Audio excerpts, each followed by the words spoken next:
Hello my dear students, in this lecture we are going to add two different normal stresses.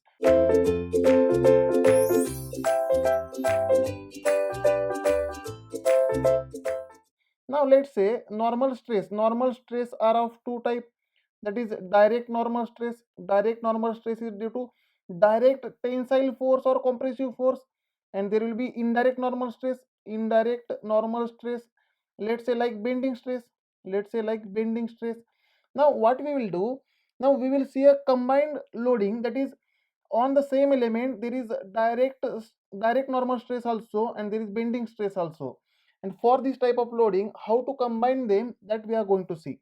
Now consider one element like this, let's say one L shape element like this. Let's say this is a component having some cross section area, and this is the axis of this component, and load is not passing through the axis of component. The load is not passing through the axis of component, and load is at some eccentric location. Let's say the applied force is here, applied force P is over here, and from the axis of component, let's say load is at a distance L. Let's say load is at some distance L. Right. Now for this type of loading, how to, this is a case of combined normal and bending stress. Now we will see how to do calculation. Now first, remember one note, any load can be transferred at any location, but along with load, we have to transfer the moment created by that load about that axis. Right. Now, for this node, I am dictating the same note here. Let's say this P, applied load P, can be transferred over the axis at this location. But with this load, we have to transfer the moment also. Let's say this case is also equivalent to,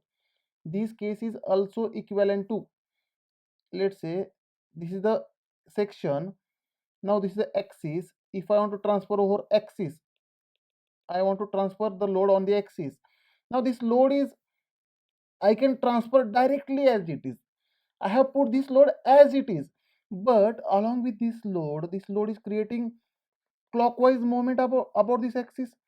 Therefore we have to transfer the moment also. Now what is the moment? Moment is nothing but P into L. This is the moment acting at this axis, right? This is the eccentric force, na? Eccentricity here, eccentricity is L. Now this is your case. Now see, for this case, due to this force P, there will be direct tensile load. This is P by A. Whatever may be the cross section, this element will be having some cross section. Whatever may be the circular or square or whatever may be the triangular, whatever may be the cross section, this is the area on which load is acting. Now this is direct tensile load, which is positive over entire area. Right.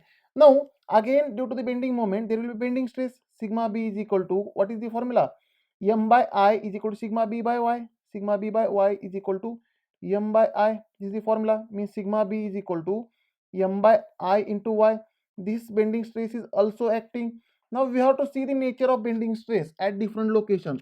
Now for fun, here I am considering some points. Let's say this is a point P. Let's say this is a point Q, and let's say this is a point R. At PQR, what will be the stress that we are going to calculate? Now see, because of this bending moment, we can see, because of this bending moment, the beam is going to bend like this. Because of the bending moment, exactly like this, yes or not? And this is the axis, right? And the point P is over here, point Q is on axis, and point R is over here. Now for such type of bending, can I say, on axis, the length of axis before bending and after bending is the same, means there will be no bending stress on the axis.